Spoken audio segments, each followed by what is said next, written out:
Welcome back in one of the Bears Travel Plays YouTube channel. Today is Sunday, December 8th, and I'm back looking at some more college basketball. We've got a couple good games to look at for Sunday. Big rivalry matchup here in college sports. Kansas going up against Missouri. I know a lot of people might not like that as a rivalry, but I live in Kansas, and that's one of the biggest rivalries we have. Then we're going to be looking at the good contest between UConn and Texas. 4 plays in total, a couple player props as well. Let's take a look at the plays for Saturday first, and then we have a little bit of business to take care of as well. Nebraska plus 6.5. I know how to pick them, don't I? I mean, it was on the other game picks. I could have picked St. John's, who beat Kansas State by 1,000 points, but no, I went with Nebraska instead, plus 6.5. They did get their asses kicked. They lost by 50. They shot like 15% from the field. Horrible. I guess Nebraska's on the ban list because when I go against them, they win. When I go with them, they lose. So Marquette did get us on the board, minus 6.5, and Cam Jones over 19.5 points. Cam Jones could not miss a shot, 30-plus points in the game. Marquette closed it out in the second half. They were much better in the second half, couldn't miss in the second half. I believe they only had one turnover as well going up against Wisconsin. So that was a very good second half for Marquette at home. We take those wins, 2-1 so far. You see at the bottom there, I will not be here Tuesday, December 10th till Friday, December 13th. I am doing multiple things. My brother's coming down from Maine with his wife. We're going to do Thanksgiving and Christmas this week. It's just going to be a busy week. First time I'm not going to be giving out videos for 2+ years. So it's going to be, exciting to not do this, but also at the same time, I like doing this. So maybe it won't be exciting, but I did look ahead at the schedule. Not a whole lot going on. College football, only one game. And I said this on every single video. There's not a lot of NBA action, and there's really not a lot of good games in college basketball. So we're not really missing much until the weekend, and I will be back on the weekend. So just giving you guys a heads up, I will be here for Monday and Sunday, obviously, because you're watching this now, but I will not be here Tuesday through Friday. Just giving everybody a heads up. Let's take a look at these games, though, for Sunday. We're going to start with the rivalry game, Kansas against Missouri. Kansas coming off their first loss of the season on the road going up against Creighton. I was able to watch the entire game. Creighton couldn't miss. Creighton was getting every single foul call as well. The refs, that's what they call home cooking, and that's why we are going to start probably taking some more home teams, but not in this game, even without the refs. Kansas did miss a couple shots that they probably should have made.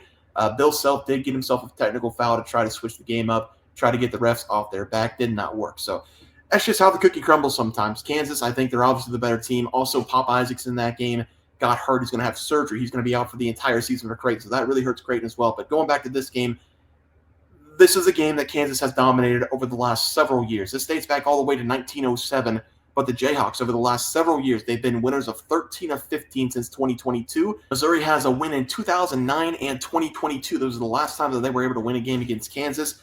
Missouri is not a basketball program. They really haven't been over the last, since I've been born. Kansas has been the basketball program. Usually Missouri kicks our ass in football, but then Kansas gets them back on the basketball floor. But right now, Kansas, they're up there with Missouri in football as well. So maybe Kansas can start dominating the entire series. But I do like Kansas in this game. I still think they're the best team in the nation. They have so many scoring options. They have size down low. They have physicality down low with KJ Adams, who I'm going to talk about as my player prop. And Missouri on this season, they're scoring 90-plus points per game. You can go off of that if you want, but look at the schedule. They haven't played anybody. Besides the first game of the season, they haven't played anybody.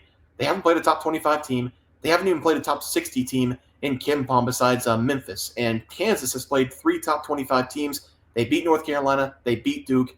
Missouri's playing these small schools, putting up big numbers, but they're going to run into Kansas here and get dominated. Give me the Kansas Jayhawks here against the spread. I think they win this game by 1,000. Next play of the day, we're going to be looking at the UConn Huskies going up against the Texas Longhorns. I think Texas is an okay team this season. They only have one really good scorer, and this UConn team has established themselves as a good team after that Baylor game. This will be a road test for the Huskies. On the road this season, they haven't been great, but I am going to take them on the money line. I think they're going to win this game outright. Texas, they've been hit or miss this season, but the Huskies, coming off that big win against Baylor, it did not look good at the beginning of this at the game, but they dominated from the first half, 10-minute mark, to the second half, basically the entire game, besides like the 3-minute mark.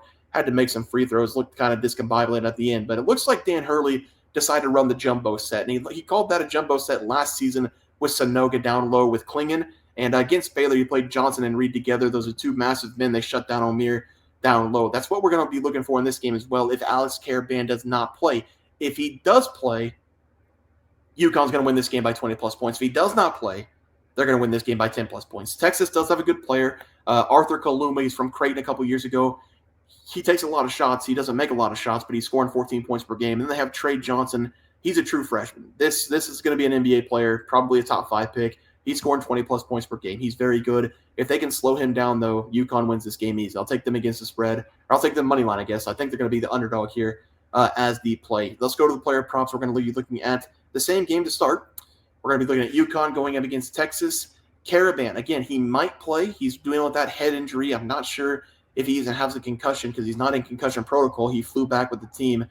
But if he doesn't play, this one's going to be even better. If he does play, it's still going to hit. Liam McNeely, though, over his total points. I do hope that we see Alex on the floor because it's going to help with our bet against Texas. But if he doesn't play, I'm still going to take Liam. He's been incredible so far. He had his worst game of the season at the end of November. He scored 0 points. He shot 9 times. He was unable to make any of those shots, but he's bounced back over the last 2 games, scoring 16 points and 17 points going up against Baylor in the last one. He's now scored double-digit points in every game but one. Obviously, that was against the Dayton team that he made no shots, but he's only scoring 13 points per game.